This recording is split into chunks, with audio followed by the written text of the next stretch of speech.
make a great bedroom. And you have all the Christians in bed, and they're saying, please, don't wake me up. I want to sleep on. And of course, when God starts to operate a revival, people cannot sleep. You can't sleep in church.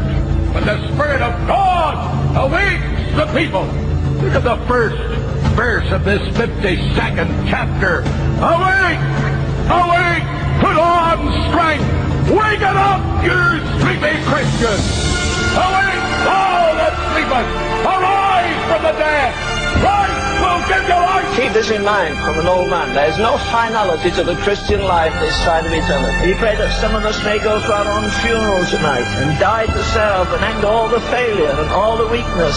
Why should a person come to the cross? Why should a person embrace death with Christ? Why should a person be willing to go in identification down to the cross and into the tomb and up again? I'll tell you why. Because it's the only way that God can get glory out of a human being. If I were to ask you tonight, you're saved, you say, yes, I'm saved. When?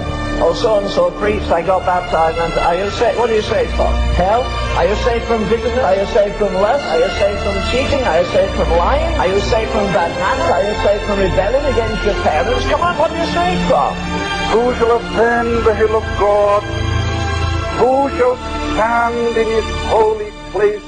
He that hath clean hands and a pure heart, who hath not lifted up his soul to vanity, nor sworn deceitfully, he shall receive the blessing of the Lord. And there's no room for him in the inn. He got a bit older, there was no room in his family turned on him. He went to the temple, no room in the temple turned on him. And when he died, there was no room to bury him. He died outside of the city. Well, why in God's name do you expect to be accepted everywhere? How is it the world couldn't get on with the holiest man that ever lived, and it can get on with you and me? Are we compromised? Are we compromised? Have we no spiritual stature? Have we no righteousness that reflects on their corruption? He that is from above is above all. I want to say to Christians, don't go around apologizing for him. Don't go around worried because you can't make his doctrines fit in with what you learned in school. All you learned in school was one column head instructing another column head. And you don't have to apologize for him. But as dear Dr. Tozer used to say, Len, you knew one thing about a man that was carrying a cross out of the city. You knew he wasn't coming back. Just come to an altar and we go back the next week and we're as fascinated. We haven't spent half an hour with Jesus, but we'll stay 2 stinking hours in a movie house. And Paul says that's what the world is to me. It's a system of corruption and rottenness and vileness. It's anti-Christ from the world go. Is the world crucified to you tonight, or does it fascinate you?